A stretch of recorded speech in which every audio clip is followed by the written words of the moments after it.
Una vez más, hermanos, bienvenidos a este lugar que llamamos, ¿verdad?, nuestra iglesia, nuestro templo, casa del Señor. El Señor habita aquí porque nosotros estamos aquí, ¿verdad? Su Espíritu Santo habita en nosotros y Él habita aquí en este lugar. Bienvenidos, hermanos, todos los que pudieron llegar.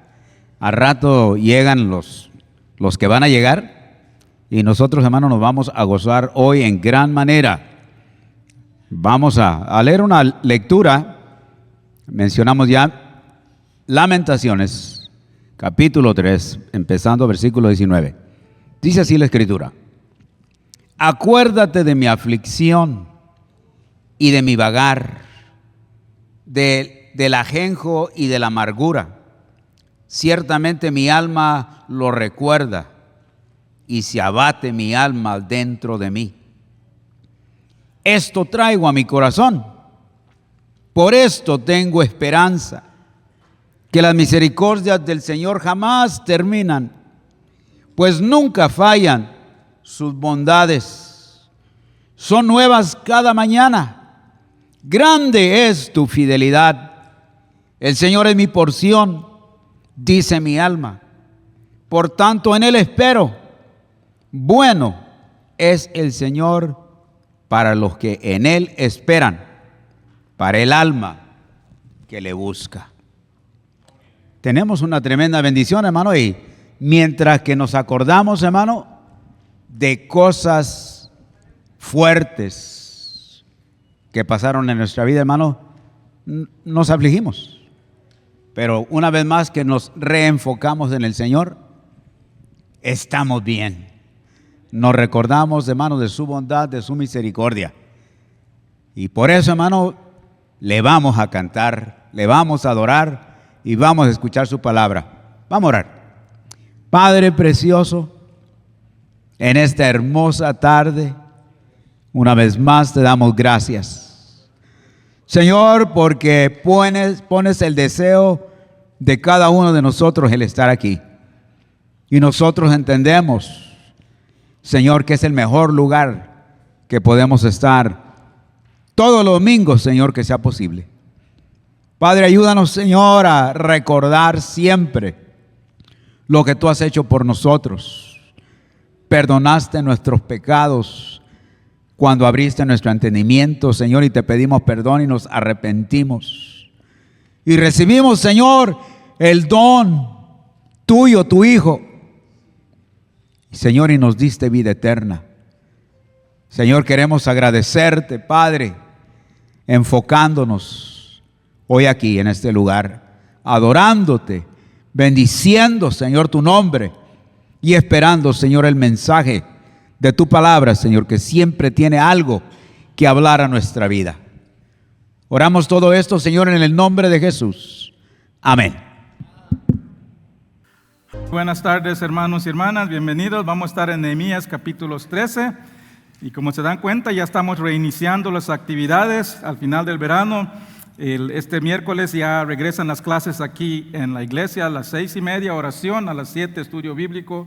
La otra semana también los jóvenes adultos. Hermanos, si hay jóvenes adultos aquí, hay una clase por el hermano Gadiel que da a las 10:30, a la misma hora de los otro estudio.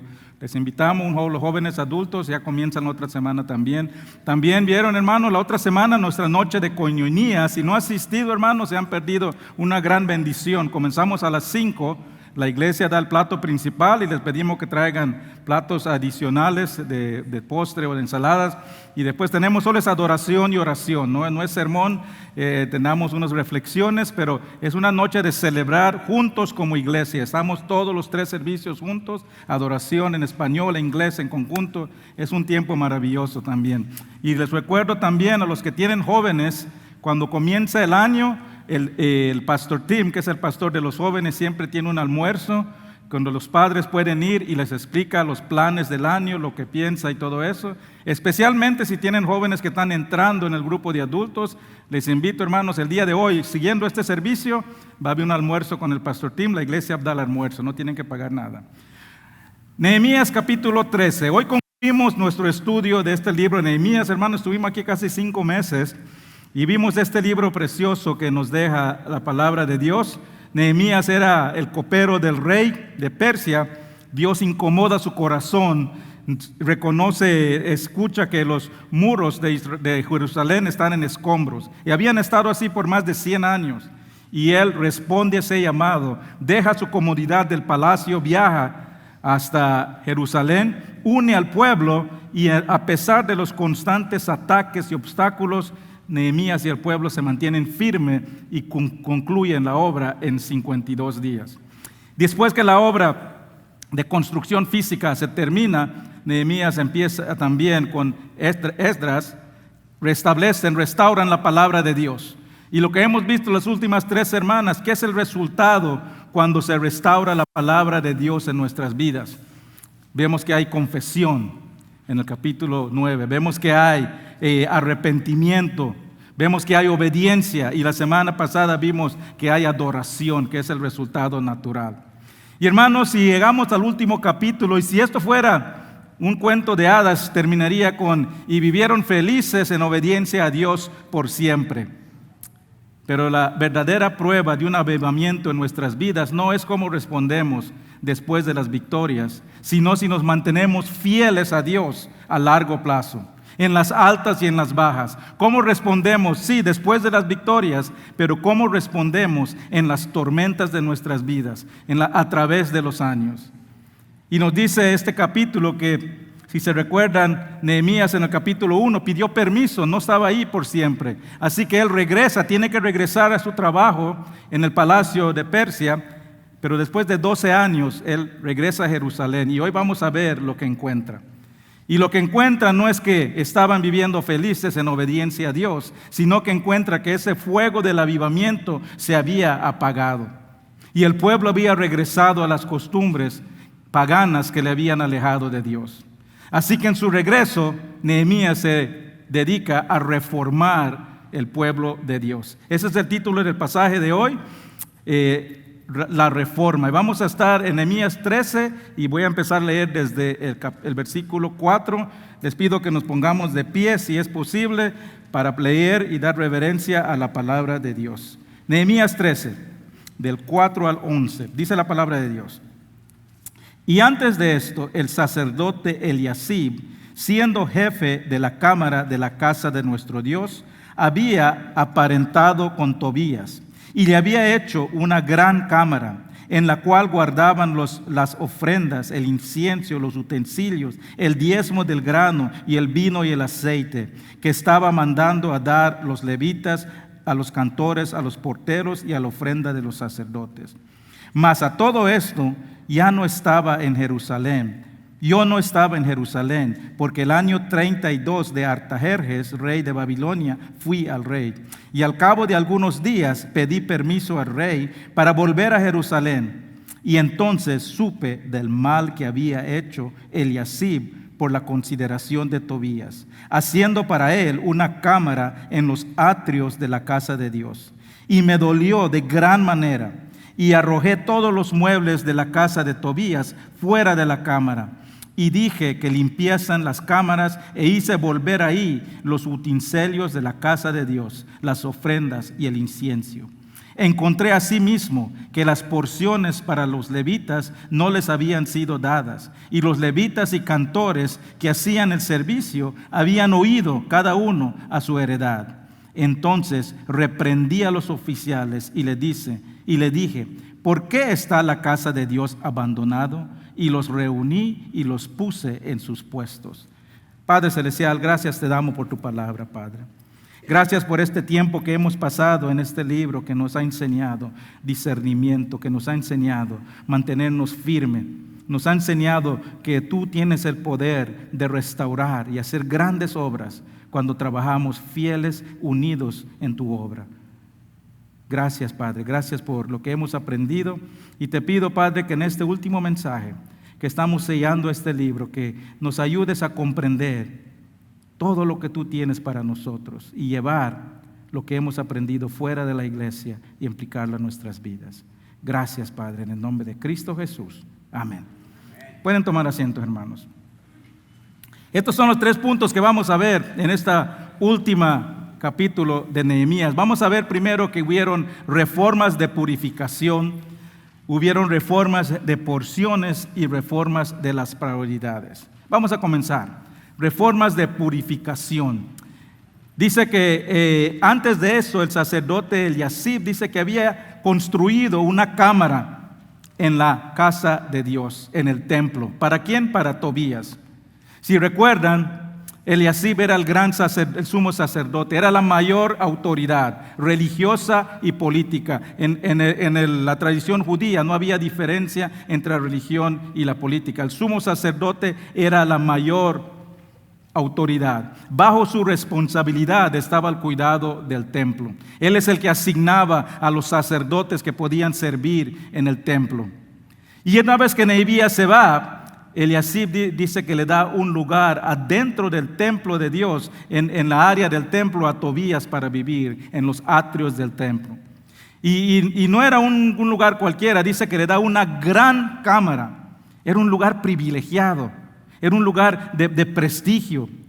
Y para hacer esto dice que toma el lugar donde estaban guardadas las ofrendas, los utensilios esenciales para las ceremonias del templo. ¿Qué tiene que ver? ¿Qué tiene de malo esto? Mucho.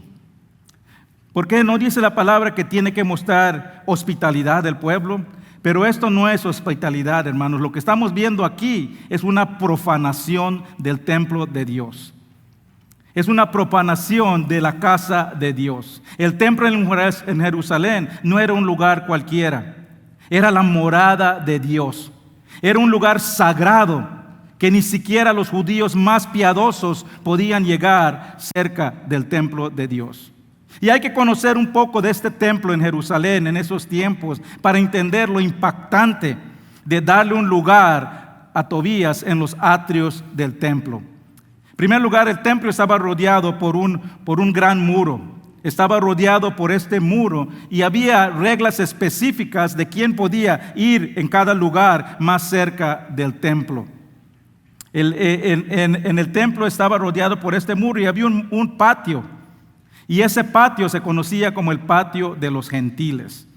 El patio de los gentiles, cuando cruzabas el muro, el patio, y hasta ahí podían llegar los gentiles. Era el único lugar que una persona que no era judía podía llegar a ese patio de los gentiles. El patio de los gentiles estaba separado de la área del templo por otro muro y un portón. Y al entrar en ese portón, por esas puertas, entrabas en otro patio y se conocía como el patio de las mujeres. Hasta ahí podían llegar las mujeres, no podían ir más de ahí, pero podían pasar el patio de los gentiles. Más adelante había un patio interior, que es donde podían llegar los hombres. Este patio interior se separaba, imagínense que es el patio aquí, habían unas gradas, otro patio y el templo en el fondo. Y había una separación de este patio con unas gradas. Y los sacerdotes eran los únicos que podían estar aquí en este patio. Estaba la pila de purificación ahí. Los hombres llegaban, traían sus ofrendas, el sacerdote bajaba, lo tomaba, lo llevaba, hacían las ofrendas y regresaba y se los pasaba. Pero hasta el judío más piadoso no podía llegar más allá de esas gradas. Y los sacerdotes que estaban asistiendo eran asignados y normalmente en toda su vida un sacerdote solo podía servir una vez en el templo. Se le rotaba a los sacerdotes. Y después ya alrededor de este patio, al fondo estaba el templo y alrededor estaban los atrios, que es ahí donde le hace la casa, la cámara de Tobías Eliasib. En el templo estaba el lugar santísimo, que era la morada de Dios. Según el versículo 7 nos dice que Eliasib hizo en los atrios, le hizo una gran cámara, el lugar más cerca de la morada de Dios. Eliasib podía entrar y salir cuando él quería. ¿Y por qué es esto una profanación del templo de Dios? ¿Por qué es una profanación que Tobías tenga libre acceso a donde él quería? En primer lugar, Tobías no era judío. El capítulo 2 nos dice que era amonita, era un gentil, era un pagano. No se le permitía a Tobías ir más allá del patio de los gentiles. Había un rótulo ahí que decía, un gentil que se pasa de ese patio podía tener la pena de muerte. Lo que Tobías merecía por pasarse por ahí era la pena de muerte. Sin embargo, Eliasib le da libre acceso al lugar más cerca de la morada de Dios. Estaba como Pedro en su casa. Pero Tobías no solo era un gentil común. Si se recuerdan, en el estudio de Nehemías supimos de Tobías muchas veces. Él era el líder de los enemigos de Dios. Fue uno de los que atacaron al pueblo de Dios desde el principio con insultos, con amenazas para parar la obra. Él fue el que tramó a conseguir un sacerdote corrupto para tratar de desviar y confundir al pueblo. El que hizo el chisme de que Nehemías quería declararse rey. Y cuando eso no funcionó, él es el que pretendió ser el amigo de Nehemías para sacarlo de Jerusalén para poder matarlo. Y unos dicen, pero ¿qué tal si Tobías se arrepintió? ¿Qué tal si se volvió un seguidor y se convirtió a judío? No, hermanos, eso no fue así. Miren cómo comienza este versículo 4. El versículo 1 al 3 dice que el pueblo estaba escudriñando la palabra, estaba alejándose de las cosas paganas. Había un avivamiento había en el pueblo. Pero el versículo 4 dice, y antes de esto, ¿qué pasó antes de esto? Ya estaban tramando qué iban a hacer cuando Nehemías se vaya del pueblo.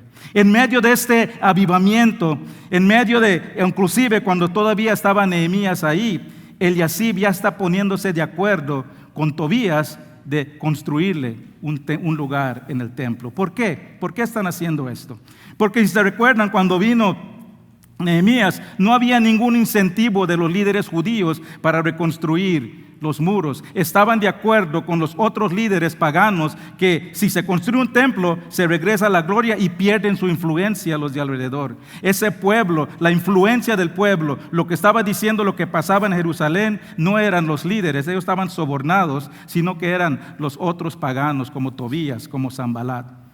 Y ya estoy seguro que ya se construyó el muro, ya saben que se va a ir en Nehemías y le dice Eliasib, no te preocupes, ya se va a ir Nehemías, ya pronto vamos a regresar como estábamos antes. Tan pronto se vaya, te construimos tu habitación de lugar de privilegio. Y ya puedes volver a tener la misma influencia sobre el pueblo que tenías antes de que el muro fuera construido. Para nosotros, hermanos, sería el equivalente de darle libre albedrío, libre acceso a un ateo en la iglesia. Pero no solo libre acceso, sino que darle un lugar de privilegio, de maestro, de líder, de pastor. Eso es el equivalente de nosotros. Una persona que está en un lugar de privilegio que le puede decir al pueblo qué hacer, influenciar al pueblo. Y esa es la razón que vemos que el pueblo se había alejado de Dios. ¿Por qué? Porque habían entrado un falso profeta y estaba influenciando al pueblo de Dios. Hermanos, la iglesia debe tener cuidado a quien permite en lugares de liderazgo, en puestos de influencia, porque el enemigo siempre anda buscando de cómo devorar al cuerpo y la mejor manera de hacerlo es infiltrar la iglesia y tener la influencia desde adentro. Mateo 7:15 nos dice Jesús, guardaos de los falsos profetas que vienen a vosotros con vestidos de ovejas, pero por dentro son lobos rapaces. En todo lugar que se proclama la completa verdad de Dios, en todo lugar que se honra a Dios, en todo lugar que se glorifica a Dios, en todo lugar que está creciendo el pueblo de Dios, Satanás tratará de infiltrar con falsos profetas para estorbar la obra. ¿Y qué es un falso profeta? Un falso profeta es uno que es el opuesto de un profeta. Un profeta tenía la comisión de Dios. Un falso profeta no tiene la comisión de Dios. Un falso profeta no tiene el mensaje de Dios. Un falso profeta quiere desviar al pueblo de la verdad de Dios. Un falso profeta afirma que es llamado por Dios, pero busca su beneficio propio. Un falso profeta afirma que habla en el nombre de Dios, pero es un mensaje humano. Un falso profeta pretende guiar al pueblo a Dios, pero lo está guiando a la perdición. Y eso es muy peligroso, hermanos, porque dirigen a estas personas a la condenación eterna. Y las personas van a las iglesias, a los templos, adoran a Dios y piensan que están por el camino correcto, pero están siendo desviados a la destrucción. Por eso en este versículo en la pantalla dice Jesús, guardaos, cuidado, peligro. Esta palabra literalmente significa retengan su mente. Tengan cuidado que permite que influencie lo que piensan y lo que hacen. Cuidado. Jesús nos está diciendo, no expongas tu mente a la influencia de falsos mensajes, de falsos profetas. No los escuches, no les prestes atención, no los sigas, no fijes tu mente en su mensaje. Por eso, hermanos, personalmente, yo no atiendo a ningún falso profeta que llega a mi casa y toca mi puerta y yo sé que están hablando, insultando a mi Dios.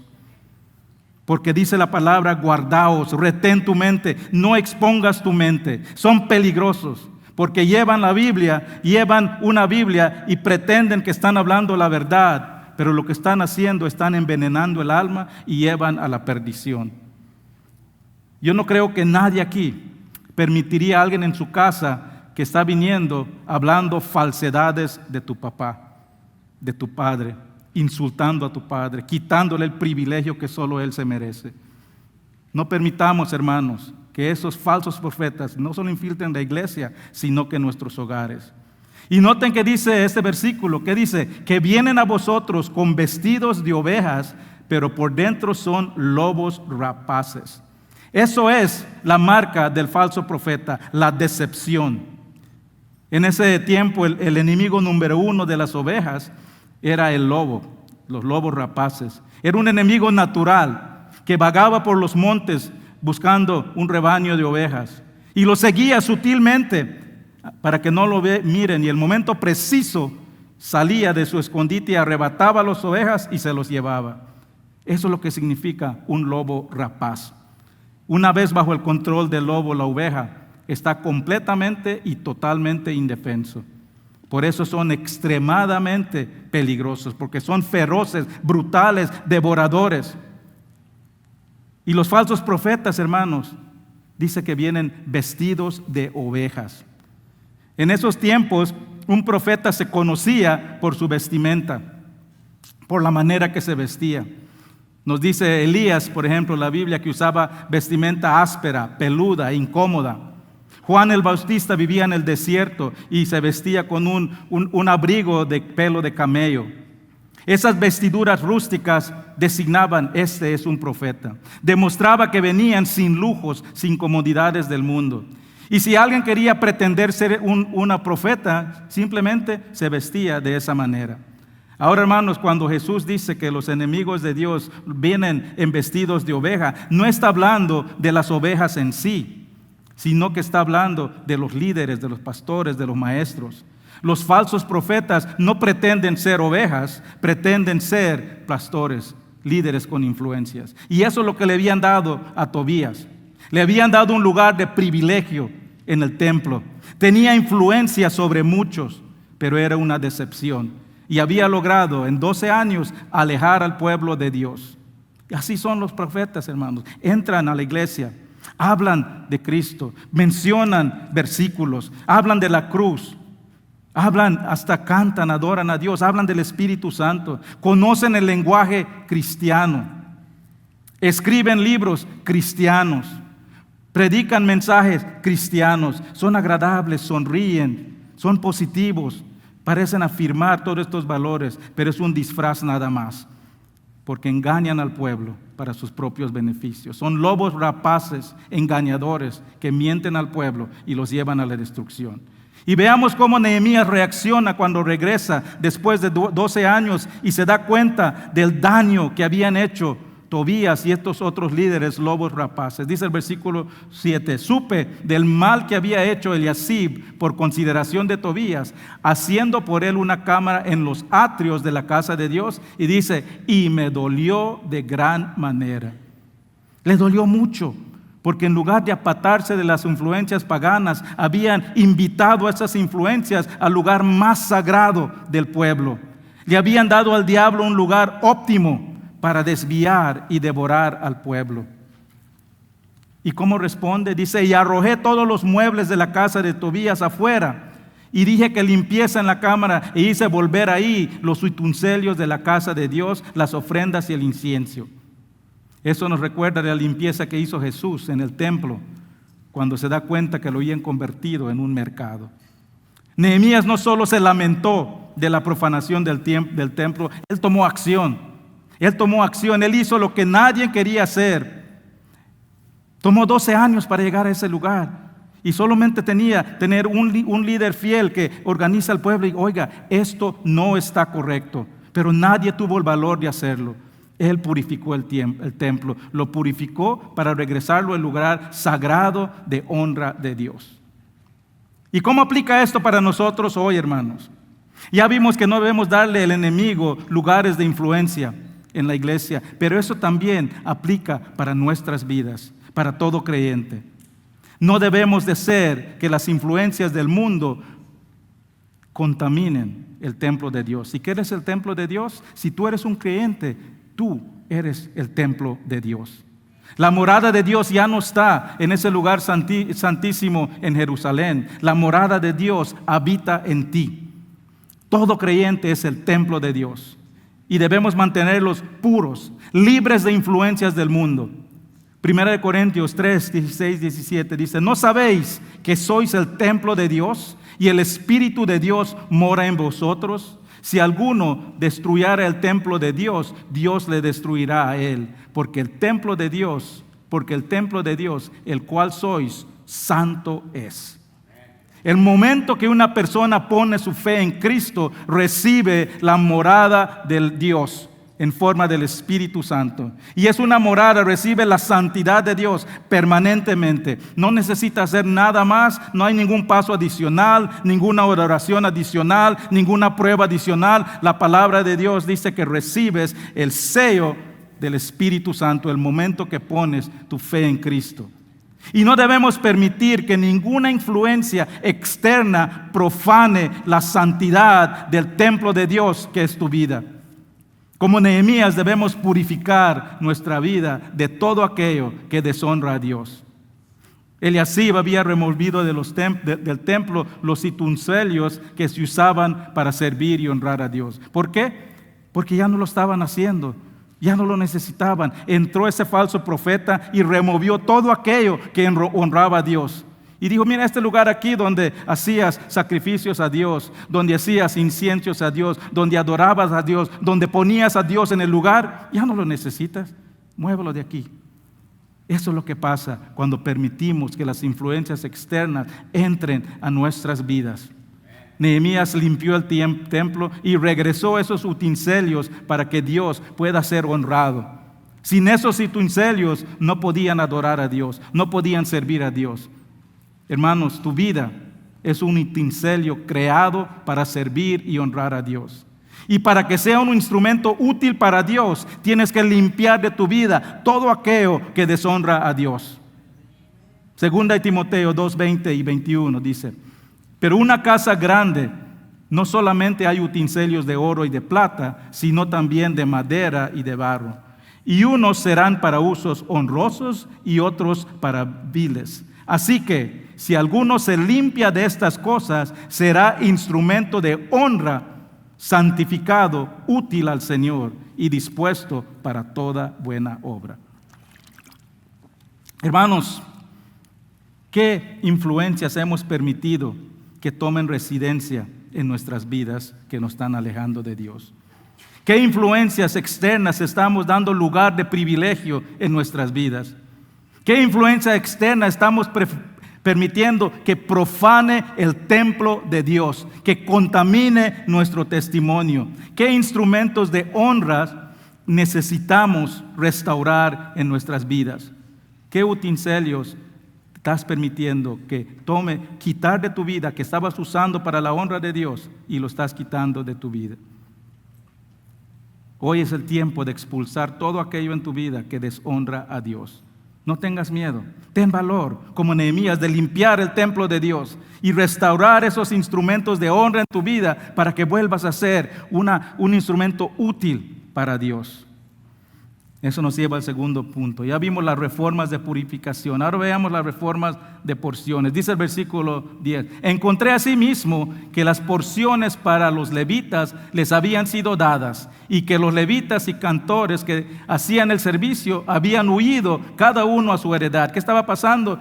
Ya no se necesitaban, porque el propósito de los levitas, uno de los propósitos principales, primero era servir, cuidar el templo, honrar a Dios, pero también guiar al pueblo en la adoración de Dios.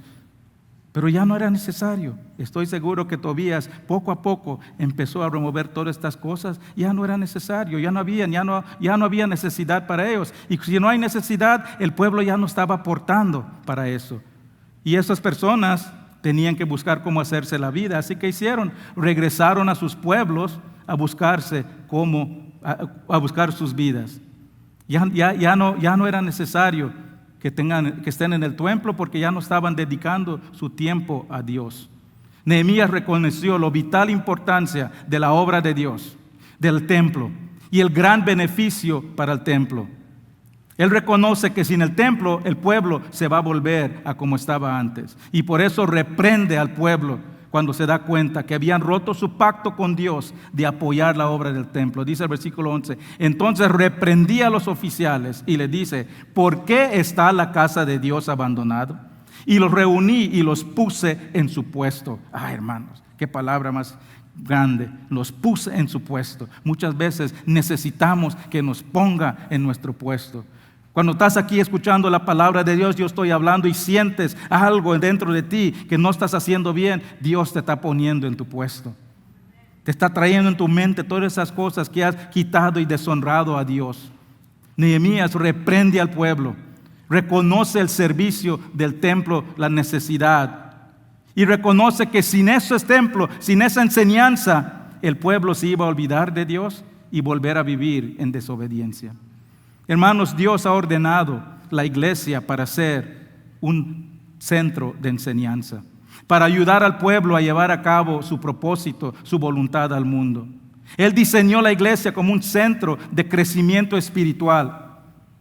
Y sin esa enseñanza el creyente no puede crecer. Y dice Mateo que son como ovejas sin pastor. Por eso Dios le regaló a la iglesia líderes, pastores, maestros. Efesios 4, 11, 12 dice, y Él mismo constituyó a unos apóstoles, a otros profetas, a otros evangelistas, a otros pastores y maestras. ¿Por qué? A fin de perfeccionar a los santos para la obra del ministerio. El libro de Efesios va a ser el próximo libro que vamos a estudiar, hermanos. Vamos a pasar como 7 meses en ese libro y vamos a cubrir esto en mucho más detalle. Pero la iglesia es vital, hermanos, para el crecimiento espiritual del creyente. Pero igual que en el tiempo de Nehemías, la iglesia depende del apoyo de los que asisten en la iglesia. Nosotros estamos aquí bendecidos con un lindo edificio. Estamos aquí con aire acondicionado cuando está más de 100 afuera. Y estamos aquí cuando está 30 grados afuera bien calientitos. Pero hermanos, eso no es gratis.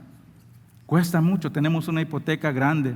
Y aunque siempre he dicho, en nuestro ministerio no tenemos ningún pastor o líder pagado, hay gastos que hacer, hay una hipoteca, hay luces. Y esta iglesia, hermanos, es como toda iglesia bautista, somos una iglesia independiente, autónoma.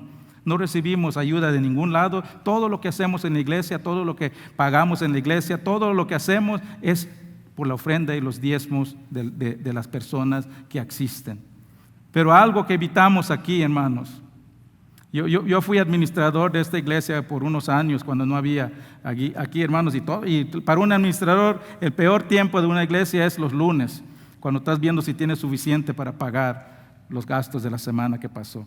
Muchas veces le decía al pastor, cuando tengan la ofrenda, espera, vamos a contar, y si no hay suficiente vamos a cerrar las puertas y volver a pasar la ofrenda hasta que lo cubramos. Pero hermanos, algo que evitamos hacer en esta iglesia es hacer que las personas se sintieran obligados o culpables para dar.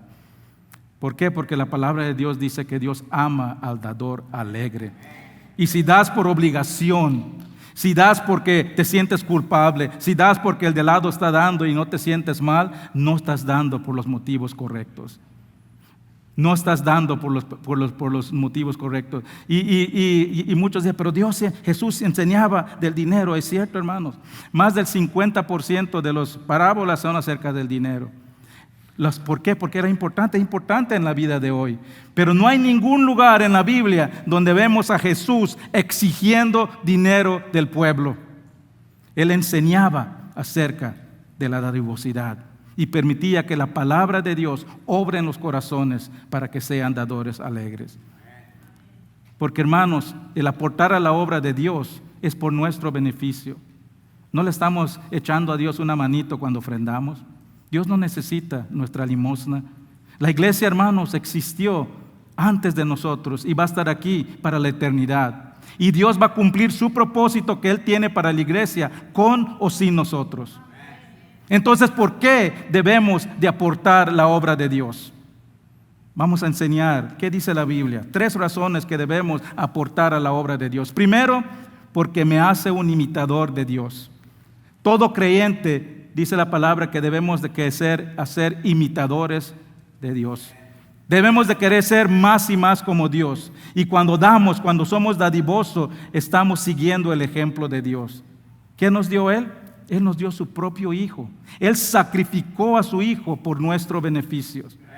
Juan 3:16, porque de tal manera amó Dios al mundo que ha dado a su Hijo unigénito para que todo aquel que en Él crea no se pierda, mas tenga vida eterna. Segundo, porque fortalece nuestra fe. Proverbios 3, 9 y 10. Honra a Dios con tus bienes y con las primicias de tus frutos, y serán llenos tus graneros con abundancia, y los lagares rebosarán de mosto. El dar es un acto de fe. Cuando tú le das a Dios, estás confiando, Dios, tú me vas a proveer mucho más de lo que yo te estoy dando. Demostramos que confiamos que podemos vivir mejor con menos, y nuestra fe se fortalece cuando damos. Y tercero, el dar es el antídoto al materialismo. 1 Timoteo 6, 17 y 18. A los ricos de este siglo manda que no sean altivos, ni pongan la esperanza en las riquezas, las cuales son inciertas, sino en Dios vivo, que nos ha dado las cosas en abundancia para que las disfrutemos. Que hagan bien, que sean ricos en buenas obras, dadivosos y generosos. Este mundo enseña que la clave para la felicidad es cuánto tienes en tu cuenta de banco, qué grande es tu casa, cuántos carros tienes. Pero la riqueza no puede reemplazar el gozo que encontramos en Dios. Y muchas veces, hermanos, hace lo opuesto. No nos permite reconocer las bendiciones de Dios. Las riquezas muchas veces nos hacen mezquinos, tacaños, y nos roba la bendición que Dios tiene para nosotros. Porque cuando apretamos nuestras manos y no soltamos para dar, Dios no lo puede llenar de bendición. Permite que Dios te bendiga. Y hermanos, si alguien te quiere ayudar, no le quites la bendición, permite que te ayude. Nehemías tuvo que reformar el compromiso del pueblo, de aportar al pueblo de Dios, porque sabía que sin los servicios del templo se alejaba el pueblo de Dios. Y perdieran su lugar de enseñanza y de obediencia a la palabra de Dios. Eso nos lleva al último punto. Ya vimos las reformas de purificación, de porciones, y ahora vamos a ver las de prioridades. Otro pacto que habían hecho, si se acuerdan cuando estudiamos la obediencia, en el capítulo 10 era acerca de sus prioridades, en 2 cosas. Primero, hicieron un pacto que iban a poner a Dios primeros en su vida en términos del día de reposo. Que ya no iban a hacer negocios en el día de reposo. Habían tomado ese día para llenarse de más riquezas. Pero el pueblo regresó a esas viejas costumbres, a trabajar y hacer dinero en el día de reposo. Dice el versículo 15, en aquel día vi a Judá, algunos que pisaban los lagares en el día de reposo y se acareaban, y que acarreaban haces y cargaban asnos con vino, también de uvas, higos y toda suerte de carga, y que traían a Jerusalén en el día de reposo, y los amonesté acerca de lo que vendían las provisiones. Y dice el versículo 19, lo que hizo en el día de reposo, cerró todas las puertas del muro para que no puedan convertir ese día en un día para enriquecerse. En el segundo, y eso ocurría antes, hermanos, Antes se cerraban todos los negocios. Y mira, hace 50, 60 años cerraban todo para que la gente dedique su tiempo a Dios. Eso ya no es. Y segundo, que habían prometido que no se casarían a sus hijos con los vecinos paganos. ¿Se acuerdan? Pasamos unas semanas en eso. Vimos que por qué debemos de apartarnos y buscar personas que casar a nuestros hijos con personas que conocen a Dios. Porque no debemos permitir que las influencias del mundo cambien nuestra prioridad en Dios. Pero el pueblo se había apartado de esas influencias y habían regresado a sus viejas costumbres. El versículo 23 dice: en aquellos días vi en Judá a algunos que pisaban, no, ese es otro. Dice que, el versículo 24 nos dice que habían regresado a casar a sus hijos con los lugares paganos. El versículo 24 nos dice que la mitad de los hijos ya no hablaban el lenguaje judío. ¿Por qué es importante esto? Ya no hablaban ese lenguaje, dice el versículo 24, porque se estaban perdiendo el legado de fe en Dios.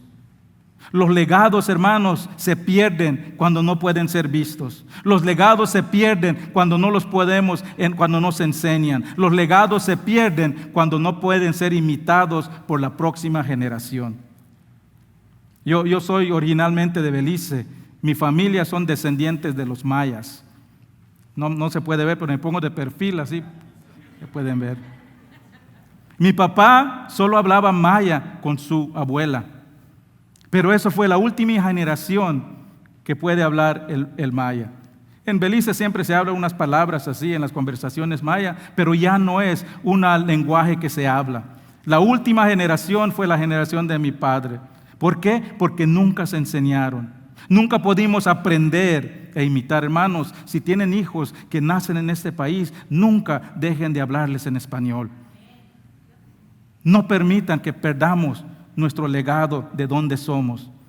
Y como nosotros, hermanos, ese legado del lenguaje maya no sobrevivió porque no se enseñó, no se pudo ver, no se pudo aprender, no se pudo imitar. Y eso es lo que estaba pasando con el pueblo de Dios.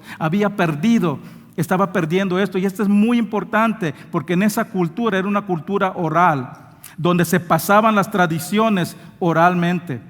En las noches se sentaban alrededor y los ancianos hablaban de Dios, de la historia, y así se pasaba todas esas historias, y así aprendían quién es Dios, lo que había hecho para el pueblo. Así aprendían lo que promete Dios a través de sus profetas. Pero si no entienden ese lenguaje, ya no se iba a pasar. Estaban perdiendo su cultura, estaban perdiendo su identidad como el pueblo escogido de Dios. Estaban perdiendo su religión, y Dios ya no era la prioridad para la próxima generación. Hermanos, si Dios no es nuestra prioridad, tampoco va a ser prioridad para nuestros hijos y los que nos siguen. Si tú quieres que tus hijos amen a Dios, demuestra que amas a Dios. Si tú quieres que tus hijos crezcan con temor de Dios, demuéstrale que tienes temor de Dios.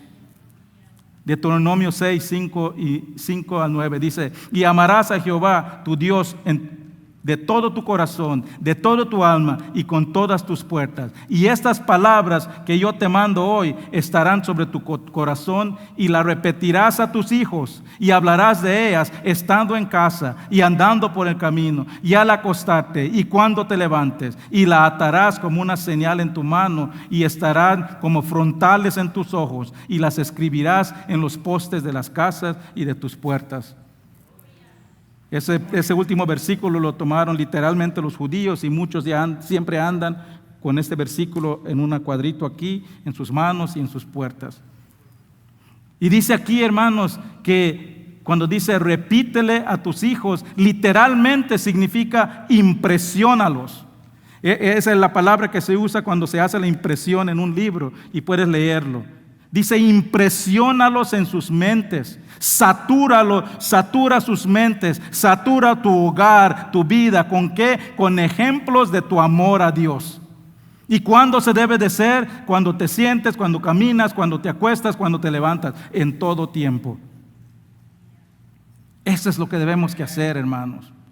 Y hermanos, hay unos estudios, es una realidad que muchos jóvenes abandonan la fe y la iglesia cuando se vuelven adultos. Es una realidad.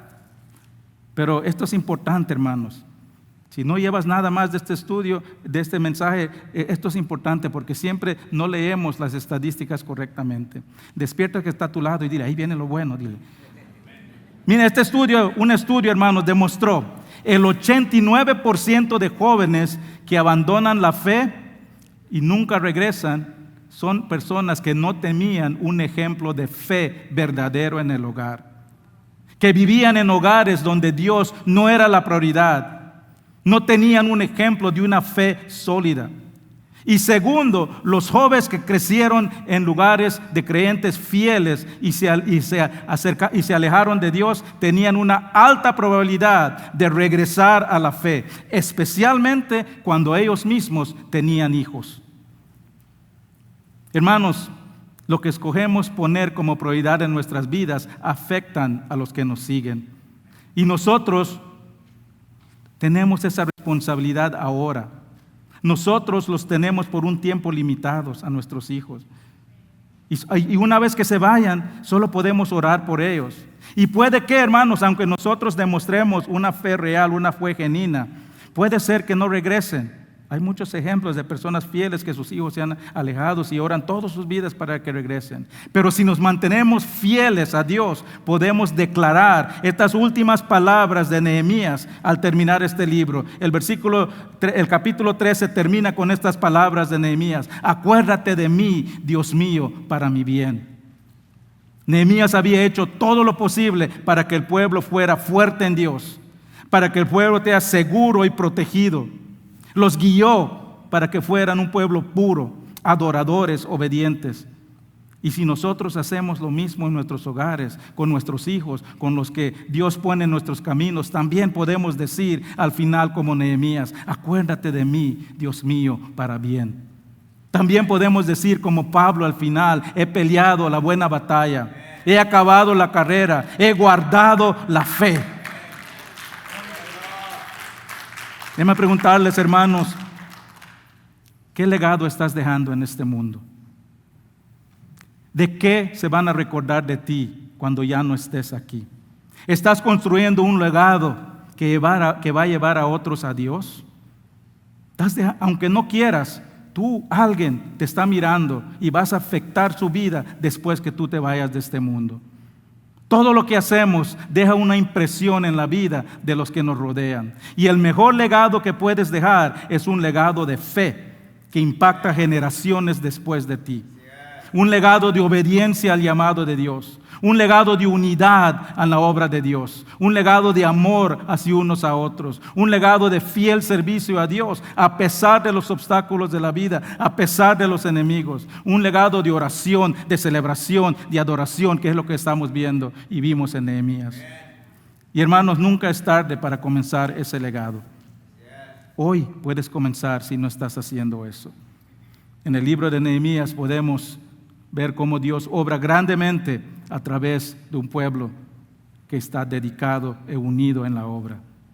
Vimos cómo el hombre que trabaja junto a junto con sus hermanos y hermanas, Dios le da fortaleza. Y cómo hay grandes avivamientos cuando el pueblo se une en dedicación y en obediencia a Dios. Dios está haciendo grandes cosas, hermanos, en la iglesia. Y cuando nos enfocamos en Dios, en la palabra de Dios, Dios hace cambios radicales en nuestras vidas de confesión, de obediencia, de adoración. Pero también hemos visto la gran necesidad de líderes espirituales que motivan y dan ejemplo. Y eso no solo incluye a los pastores, los líderes, el maestro, los diáconos. Todos somos líderes. Todos de nosotros tenemos personas que nos consideran líderes. Este libro de Nehemías es un llamado de todo creyente a examinarnos, examinar nuestras motivaciones, examinar nuestras actividades, examinar nuestras prioridades, examinar por qué vamos a la iglesia, por qué estudiamos la Biblia, por qué damos de nuestro tiempo y asegurar que lo estamos haciendo no por presión externa, no porque nos miremos bien, sino porque amamos a Dios. Es un llamado para examinar nuestra relación con Dios y separarnos de todo aquello que estorba nuestra relación y mantenernos firmes en la obra de Dios. Le voy a pedir al grupo de alabanza que suba. Hermanos, este libro de Nehemías es un libro que debemos de usar como ejemplo para los que nos siguen. Siempre recordando que Dios es el único que nos debe dar la fuerza. Nehemías siempre le daba el crédito a Dios. Decía, por las manos de Dios puedo hacer eso. Y el único que nos debe preocupar, complacer y obedecer es a Dios. El mundo alrededor de nosotros, hermanos, quiere infiltrar y ha infiltrado a muchas iglesias. Quiere que nos separemos más de Él. Como Tobías quiere entrar y decirnos mentiras. Quiere perturbar, distorsionar, contaminar la palabra de Dios. Pero nosotros tenemos que mantenernos fieles como Nehemías y no tener miedo de purificar el templo de Dios de todo aquello que nos aleja de Dios. Porque nosotros no buscamos la recompensa del mundo, sino que recompensas celestiales. Pongámonos de pie, hermanos, vamos a adorar a Dios. Si tú estás aquí y nunca has entregado tu vida a Dios, ese es el primer paso de purificar el templo y recibir el Espíritu Santo. Nuestro servicio a Dios, nuestra obra a Dios es un acto espiritual y no es posible si no tienes el Espíritu de Dios. Y si tú estás aquí y nunca has entregado tu vida a Cristo, hoy es el día de salvación, dice la palabra. Y hermanos, al final de este libro, tal vez quieres entregarle a Dios todas tus cargas. Dice la palabra de Dios, venid a mí los que están cargados y cansados y yo os daré descanso. Está abierto el altar, va a haber personas aquí que pueden orar por ustedes.